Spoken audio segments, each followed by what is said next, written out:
Good afternoon, Facebook family, friends, my faithful, loyal YouTube subscribers. Today it is again uh, February 27th, 2017, and I'm sitting here with Cynthia Perry. We just did she's about to start her own YouTube channel. She started her own YouTube channel. She wants to be a sensational person on YouTube discussing daily topics. I think, what is it? Was it the election of Donald Trump that led you to that you want to speak out? Do you feel like not only Donald Trump, but I just think that another voice out there giving another opinion so that I could help people see, if nothing else, but my point of view, but I help people see what's going on, and maybe they'll be more instrumental in voting and doing whatever. I know you saw some of my videos and you were kind of concerned. Oh, I did. I was like, boy, you a mess on the video. But you make a lot of sense. I mean, you and I, we don't always agree on everything, but you make a lot of sense. I mean, that to me, that is the ultimate compliment, when even though I don't agree with you, what you're saying makes sense, and I can see your point of view. Doesn't mean I have to follow it, but I can see your point of view. A little background information. Where are you from? I'm originally from Detroit, but born and raised some in Detroit, but then I moved to Nashville with my mom. Mom and daddy separated. So then, we went and lived in Tennessee, and then I moved here to Atlanta back in '96. So what years do you think you were in Nashville, Tennessee? Oh, wow. I was in Nashville, Tennessee from, I don't know, maybe '64 till I moved in. So you were there when it was segregated. Oh, yeah. So you remember the segregation. Oh, yeah. Yes. Blacks couldn't go. I remember one thing. It taught me a lesson all at once. I remember we used to go to the farmers market in Tennessee, and it's like the farmers market here. You have a lot of different things, antiques and food and just whatever else. And I remember popcorn. I always loved popcorn. It smelled so good. And it was a white lady walking around with popcorn. And so when I saw it, I asked my mother if we could have some popcorn. But she said, no, it was ruining my dinner, blah, blah, blah, blah, blah. Apparently, the white lady overheard it. Or when she got through with her popcorn, she said, well, she can have the rest of mine. She can have. My mother said, no, that's fine. She won't have it. I was mad at my mother, and I finally asked her at 10 or 9, why couldn't you let me have this popcorn from this white lady? She said, baby, let me tell you something. You don't take secondhand from nobody, especially somebody white. You don't know. She don't care nothing about you eating her popcorn, and you wasn't going to eat that popcorn. Mm-hmm. So that taught me a lesson in itself. You really have to be careful about what you take and what you get from whomever, and be mindful that everybody that seems nice and seems like they care about you, they don't. Sometimes they always have a hidden agenda, and the hidden agenda for me was I just need to express that to other people online, and maybe we can get some feedback, and maybe we'll all learn something together. I mean, that's the main purpose of dialogue with people. We learn something together. We were discussing race relations in America today, and of course the Academy Awards yesterday, the Oscars took place. Right. Near the end of the Oscars, there was a mistake made where La La Land was awarded the Oscar for Best Picture. Right. And it really should have went to Moonlight. Mm-hmm. I was watching this in shock. Right, I was watching in shock. I was like, but see, the thing for me was I wasn't sure if it was real or not. Jimmy Kimmel does things. He's very. He does things. To me, it's kind of like English humor. Very dry humor. You have to wait and really listen to what they're saying. Then all of a sudden you pick it up and you get me like, oh, okay. I thought he put another one of these little pranks on people. Mm-hmm. And the look on Warren Beatty's face was like, oh my God, what did we do? What's going on? Is this real? What's happening? I was looking at this man's face thinking he's in distress. He doesn't know if it's real or not either. Some people say this was a conspiracy. Yeah. I don't know if it was a conspiracy, but see, here's what I'm thinking. Now, last year, Oscar So White was a big hashtag thing. And it was because, for years, you have films, that we like, and then you have films that other people like, and none of our actors, black actors, and that get nominated for anything. Mm-hmm. This year, before the Academy Awards last year, and then the whole conversation was they want to change the rules, and whatever they did anyway, we now had 7 African Americans and or people of color that were nominated for these leading roles and for the supporting roles out of 20, 7 out of 20, which is almost, Viola Davis. Viola Davis, who I truly love. I think she's fantastic. I think she's one of the most brilliant black actresses we have. That Oscar, her performance in Fences was just. Oh yeah, her performance.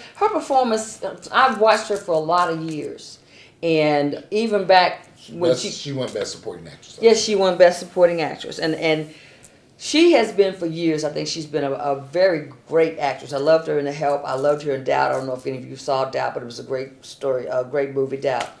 I just think she deserved it. everyone that got their Oscars, I think they deserved it. But I thought it was so ironic that they made sure that the two white actors got the leading Oscars, and then the two black actors got the supporting Okay, Oscars. so I mean, Denzel's been nominated and won multiple. Right, Oscars? he's got two Oscars. I think one was for Training Day, and the other one was for Glory. Okay. I think he got supporting and he got lead. I was not surprised that He didn't win. That he didn't win, only because I kept hearing so much about Casey Affleck, and you know, Hollywood is, as with a lot of businesses, is all in who you know. Yeah. And of course, I know this because well, we know Denzel, but Denzel's well connected. He's well connected. He's well connected, but in Casey Affleck. but you know, he got all these other Emmys. I mean, awards and Emmys and Tonys for the play that he did of Fences. Mm-hmm. So maybe this. Now we discussed Fences in the past, and I thought the movie was exceptionally and phenomenally well. What did you think about Fences? I remember you had some opinions about it. I never saw the play, but I liked Fences only because I liked the writing of August Wilson, the author. Did you enjoy the movie? Oh yeah, I enjoyed the movie. I enjoyed it to a certain extent, although because I was familiar with the play and because I actually have studied the lines of the play for my own purposes. I liked it, but I already knew what to expect. Mm-hmm. I'd already pretty much. I just knew what to expect, and it was going to be good. And it made me cry in some places, and in other places I expected what was happening to happen. So it just, wasn't surprising. But I remember our conversation in depth, and we were discussing comparing Fences to Hidden Figures, and you preferred Hidden Figures over Fences. I love Hidden Figures. Okay. Personally, I loved Hidden Figures because one, of course, I wasn't familiar with it. Okay. Because we weren't taught about the 3 black females that helped actually launch the space program. Gotcha. But when I did find out about it, and then the actresses that played those roles, baby, I've always loved Miss Cookie. Oh, she's excellent. Oh, she's been excellent for a long time. Well, and I think what is her name? We call her Cookie, but that's her name is. I know her name is Taraji P. Henson, but I would just say Miss Cookie because that's her. Well, that's her thing. You had Taraji P. Henson and we had Octavia Spencer, who was an Oscar winner. Who was an Oscar winner. She was in the Help. Her and Viola Davis. She won hers for Help. They were in the movie together. And then the new actress. And then the new actress, who is Monel, who was mostly a singer and a dancer. Performer. And she's pretty much a new actress. Basically, she did that, and she did Moonlight. Yeah, she was excellent. She was great. She was actually great in both. Last night I saw on stage. I'm telling you that I just think it was wonderful that we got our black actors and actresses got their awards. I think Hidden Figures I was surprised sort of that it didn't get the movie of the year because it really box office sales. Hidden Figures pretty much bumped all these other ones out of the way. The box office sales for Hidden Figures was way above the other categories. There was some controversy with Moonlight because of the subject matter. Well, there's always controversy with the subject matter.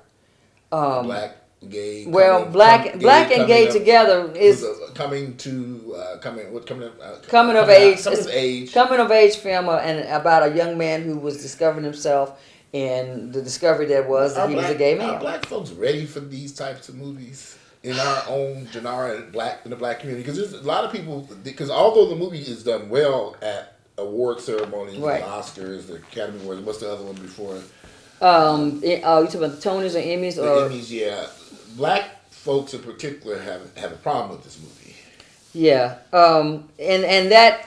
So you have to understand too. It's like we have our, as they say, black people have their values, their street cred, or whatever. Now, black men, some black men, they may be on the down low and don't want to admit where they are. Okay. And with stuff like that, to say you like a movie like that, it might make people think a little bit something about you, so they're not going to say they like it, although they probably do like it. But the biggest thing I think in the African American community, we have to learn to not only just love each other, but love each other and for who they really are. Mm-hmm. I mean, because let's face it, you are what you are, and you can't change that. Only he can change that. That up above.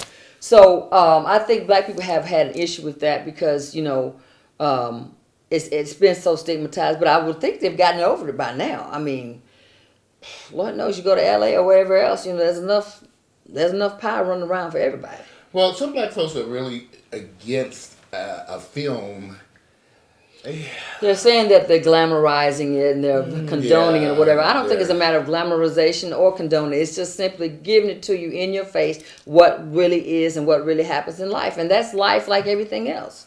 You know, life is filled with so many different things. I mean, it is. Which goes back to my question. Are black folks ready to take a look at the lesbian and gay community in our world? Do we have to continue? Because this movie should have done well at the box office. This was an exceptional movie. Because Marshala, I can't remember his name. Ali, who won. Won.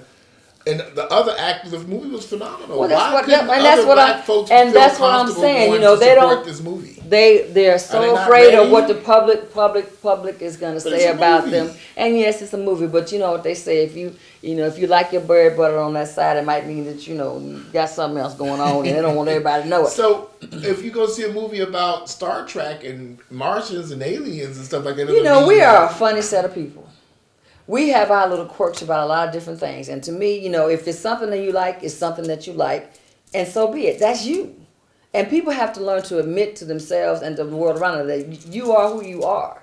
And if you don't want to be who you are, you can keep these little masquerades going on, but it's not going to help the situation. Okay, so a lot of black women were against this movie. Oh, yeah. But why? I've read a lot of stuff on the internet about this. Right. And I don't really think that people who are against it really know that much about it, but they're saying they're against it because they don't want to be labeled as being for it. Okay. They don't want to be labeled. Are you being labeled? Okay, because help me understand this. It's a movie. Movies are here to entertain. Yes. If you go see a movie, watching a movie about with a gay content doesn't make you gay. No, it doesn't. They put these movies out to increase your consciousness about the lives of people that are different from you. When we're put here on this earth, we were put here to get along with one another, no matter what you are, what you aren't, what you do and what you don't do. As long as they're still putting that type of choice into a wrong or bad category. I don't think it's wrong or bad. Mm-hmm. I think that's who you are, and who am I to judge you?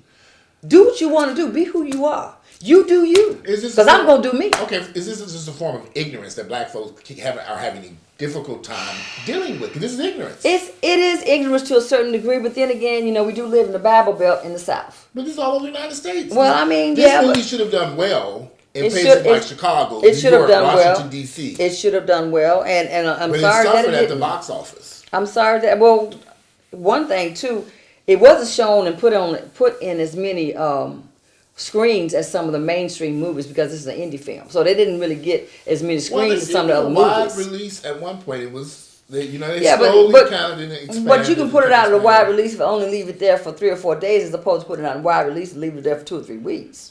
Well, it's been there. This is February now. It's still playing in most theaters. Some theaters are still playing in, but a lot of them. But with the time frame that it's in. Now the movie has won Oscars, got all its accolades and all this stuff. Will blacks now venture out of their homes, out of their comfort zone? Some will. It's like everything else. Once you realize it's gotten popular and everybody else is seeing, you want to experience what's supposedly good. You want to go out and experience it as well. So hopefully it will pick up. All right, you're a black straight woman. Could you relate to this movie? Oh, for sure. Okay. For sure, I can relate to it because it's still a story of personal discovery, and it's a story of caring and loving another individual. Now, the actress who played his mother, she was nominated. Right. I don't have her name here, but she played that role was phenomenal. Oh yeah, she was very good. Oh yeah, she was very good. She did a great job, and she's a great. Of course, she's an English actor. Oh really? I didn't know yeah, that. She's from England. She's not an American actor, although she does an American accent very well. Okay. But she was phenomenal in that role. Oh yeah. I mean, you can feel the pain, the intensity that. Right, you can feel the pain. What she put that young man through. She put him through hell and back, specifically being a crack addict or drug head or whatever the heck she was. So a lot of families could relate to her role, his role. This is a black movie, right, for all black families. It's a black movie for all black families because it had everything that you want. It had self-discovery, it had tragedy, it had suffering, it had... From a black point of view. Right. If you black and you cannot relate to this movie. Right. If you're black and closed-minded, there are a lot of movies that you can't relate to, but that's the reason why we make movies. That's the reason why there are movies, so that it can broaden your perspective on other people's lives. Because when we do movies, we're giving you a picture of how other things happen in a world that's not of your world. And you should be able to learn from these things as well as accept some of them, because this is real life. Movies are made from real life. Would you take the movie to your? Would you take your? If you had kids, children, would you take the movie to go see? It depends on how the age of the Teenagers. kids. Yeah, I could take them. I could take them there because they're gonna run into those same people on the screen in real life as it is anywhere else. They're gonna run into them. I think most black children grow up in an environment where you have some bullies at the school who are harassing you. There's always been bullies, and there are always gonna be bullies, because you're always gonna have kids and people who, for one reason or the other, maybe because they're intimidated by other people, they're afraid of things that they don't know anything about, and then you got some kids that are just nasty and mean. Period. Yeah. You know. I think Moonlight was a rough movie. I think it was a very good, exceptional movie. Right. I just wish more black Americans would venture out. Well, I just think I wish we all could broaden our horizons more in a lot of different things. We should be able to experience and see other people's point of view instead of just our own stagnated points of view. That's what makes you grow. That's what makes you a better person, because everybody's not like you, and everything that you like, other people are not necessarily like either. We're going to end this with one last question. Let's go this again. No conspiracy. There was no conspiracy. No, I think it was an honest mistake. Okay. And I think Moonlight deserved to get the movie of the year because it had a lot of social consciousness to it, and it was also showing us the real world as it is. Because let's face it, La La Land was La La Land, because a lot of us aren't gonna be in La La Land. We're not gonna be dancing on the moon and dancing in the stars, and we're not gonna get the perfect little break and be able to do what they did, and that's La La Land. We can't have a black version of La La Land. Yeah, we can have La La Land, Tutu Land. Too much over here and too much over there, because she too much this and she too much that. Sure, we can have that. We can have Tutu Land, right? Would y'all support Tutu Land? With Beyonce and Future. Oh baby, let's have Beyonce, Future in there, and let's throw Miss Nikki up in there, baby. Nicki Minaj, and then we can have a token white boy, Justin Timberlake, to come along and show us how I got that sunshine in my pocket. That was a good song though. I got to give it to him. All right, so we're going to end this with a little over, and we're going to just finish up our discussions. I'm sitting here now with Cynthia. I want to say Cynthia Bailey. I don't know why that keeps coming to my head. Because she's a beautiful woman just like me. Thank you. Cynthia. Cynthia D. Perry. Cynthia D. Perry. Cynthia and I met at our acting class right. on the soft side of town. She's an exceptional actress, and I'm looking forward to doing a lot of stuff with her. I am too. And trust me, mark this down. One day I'm going to be on that red carpet, and you're going to say, "Damn, I saw that girl on YouTube." That's what it starts. There's nothing wrong with that. All right, so we're out of here, and we'll be back to finish our discussion up for today. We'll be back.